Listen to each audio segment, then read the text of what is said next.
एक भूले हुए गांव में जहां फटी हुई धरती और झुके हुए छत समय और संघर्ष की कहानियां सुनाते थे, करीम नाम का एक लड़का रहता था। उसके कपड़े ढीले ढाले थे, उम्र और उससे पहले के भाई बहनों के कारण पतले हो गए थे, लेकिन उसके आंखों में एक शांत आग जल रही थी, कुछ और करने की, कुछ और बनने की भूख। करीम 12 साल का था। वह ऐसी मशीनें बनाना चाहता था जो उसके गांव को घेरे हुए पहाड़ों से परे उड़ सके।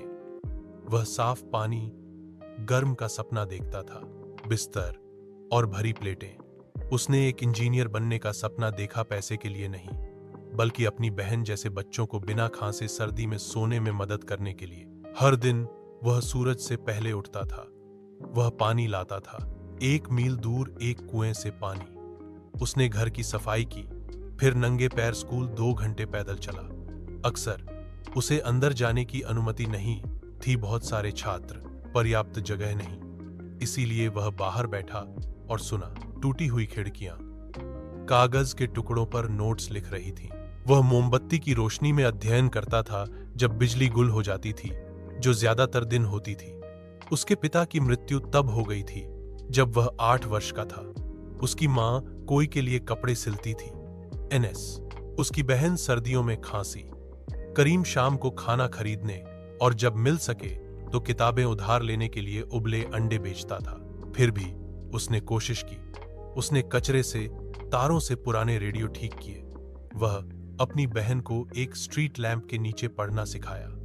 उसने एक बैटरी और बोतल से एक छोटा पंखा बनाया। उसने गंदगी में सर्किट बनाए और कल्पना की कि बिजली उनमें से बह रही है।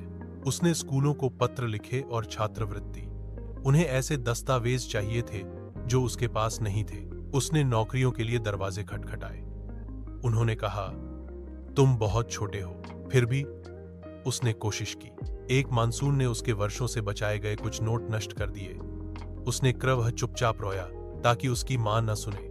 अगले दिन वह फिर उठा। कुछ रातों में करीम ने हवा से फुसफुसाया, मैं कुछ भी कर सकता हूं, अगर कोई मुझे बस एक मौका दे। किसी ने जवाब नहीं दिया, लेकिन एक दिन वह गांव के किनारे एक अजनबी से मिला, एक पत्रकार। करीम ने उसकी राह खोजने में मदद की और उन्होंने मशीनों, सपनों के बारे में बातें की।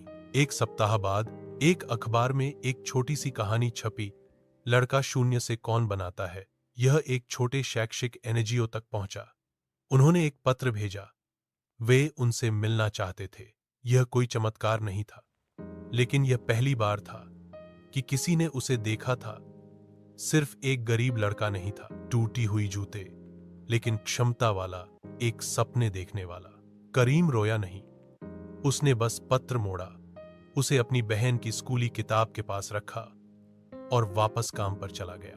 क्योंकि भले ही वह आज कुछ न कर सके, भले ही दुनिया ने अभी तक अपने दरवाजे नहीं खोले थे, उसे विश्वास था कि किसी दिन वह ऐसा करेगी और उस दिन तक वह उठेगा। सिर्फ इच्छुक नहीं, हमेशा तैयार।